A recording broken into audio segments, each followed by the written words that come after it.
خبر شامل کرتے ہیں سعودی عرب کے شہر جدہ سے report. Haji Muhammad Nasir Qadri advertisement director PNP news HD۔ Consul general Khalid Majeed کے اعزاز میں شاندار الوداعی تقریب کا انعقاد۔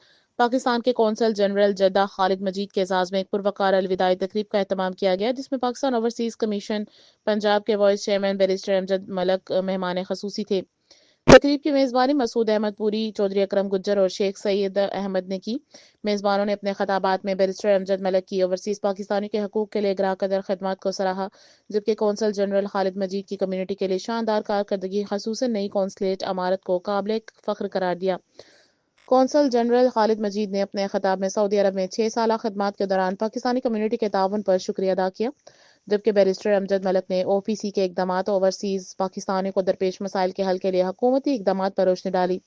تقریب میں سعودی عرب کے مختلف شہروں سے بڑی تعداد میں پاکستانی کمیونٹی نے شرکت کی۔ آخر میں خالد مجید، بیرسٹر امجد ملک اور شیخ سعید احمد کو اعزازی شیلڈز اور تحائف پیش کیے گئے۔